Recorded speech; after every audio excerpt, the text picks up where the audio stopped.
अगर ये नहीं आ रहा है तो इसका मतलब पीसीबी में प्रॉब्लम है। इसी तरह कॉइल सेंसर के जैक में भी 5 वोल्ट डीसी होना चाहिए, और अगर ये नहीं आ रहा है तो भी जो प्रॉब्लम है वो पीसीबी की है।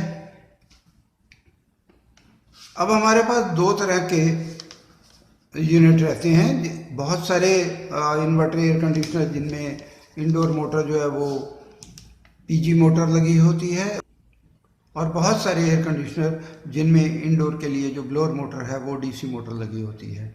और अगर ये डीसी मोटर लगी है तो इसके जैक में इनपुट वोल्टेज जो है वो 320 वोल्ट से ज़्यादा डीसी वोल्टेज होना चाहिए, और आउटपुट वोल्टेज जो है वो 14 वोल्ट डीसी होना चाहिए। और इस तरह अगर ये वोल्टेज हमें मिलती है तो इसका मतलब पीसीबी से सप्लाई मोटर को जा रही है। इसके लिए आप मेरा डीसी मोटर चेक करने वाला वीडियो भी देख सकते हैं, उसमें और डिटेल में बताया गया है। इसी तरह आईडीयू के डिस्प्ले का जो कनेक्टर है उसके अंदर भी 5 वोल्ट डीसी होना चाहिए, जो कि डिस्प्ले के लिए काम करता है।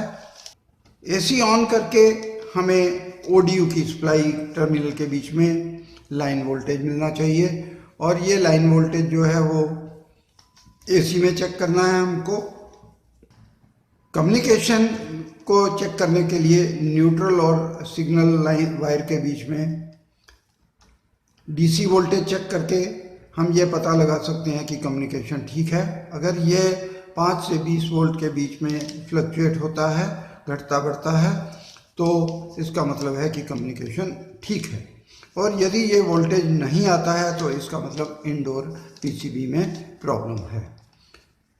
और तीसरी कंडीशन ये होती है कि अगर ये एक फिक्स वोल्टेज मिलता है तो इसका मतलब है कि हमारा जो ओडीयू का पीसीबी है वो काम नहीं कर रहा है।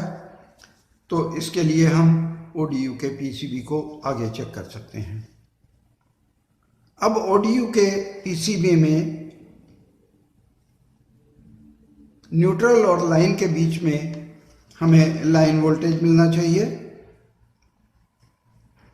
और अगर ये लाइन वोल्टेज मिलता है तो आगे चेक करने के लिए हम इसका ब्रिज रेक्टिफायर चेक करते हैं, और ब्रिज रेक्टिफायर के इनपुट पॉइंट्स के बीच में हमें एसी लाइन वोल्टेज मिलना चाहिए,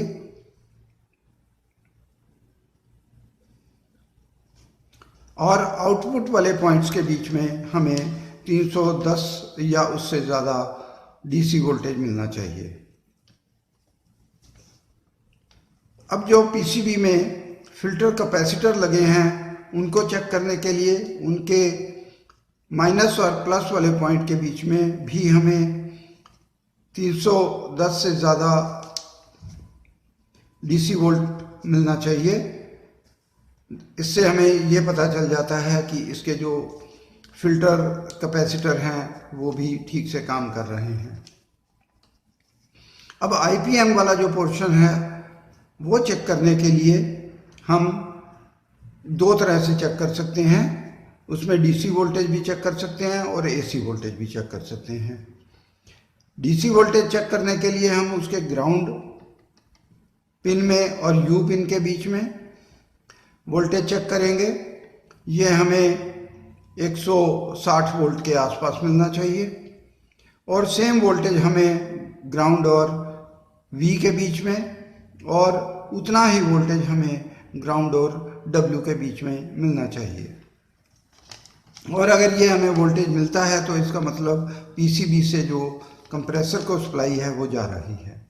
इसी तरह हम इसमें एसी वोल्टेज भी चेक कर सकते हैं। उसके लिए क्लैम्प मीटर को एसी वोल्टेज पे सेट करके हम न्यूट्रल और यू के बीच में, न्यूट्रल और वी के बीच में, और न्यूट्रल और डब्ल्यू के बीच में वोल्टेज चेक करेंगे तो हमें एक समान वोल्टेज उतना ही मिलना चाहिए जितना हमें डीसी वोल्टेज मिल रहा था। और अगर हमारे अब एयर कंडीशनर के लिए अंदर जो ओडीयू की फ़ैन मोटर है वो डीसी फ़ैन मोटर लगी है तो उसको भी हम उसी तरह चेक करेंगे। उसके जैक में भी इनपुट डीसी वोल्टेज और आउटपुट डीसी वोल्टेज हम चेक करेंगे जैसा हमने इंडोर यूनिट में चेक किया था। ये भी डीसी वोल्टेज जो इनपुट है वो 310 से ज़्यादा और डीसी वोल्टेज जो है वो 14 वोल्ट मिलना चाहिए। तो इस प्रकार हम दोनों इंडोर और आउटडोर के पीसीबी को चेक कर सकते हैं। तो दोस्तों, उम्मीद है आपको मेरा ये वीडियो अच्छा लगा होगा और इससे आपको मदद मिलेगी।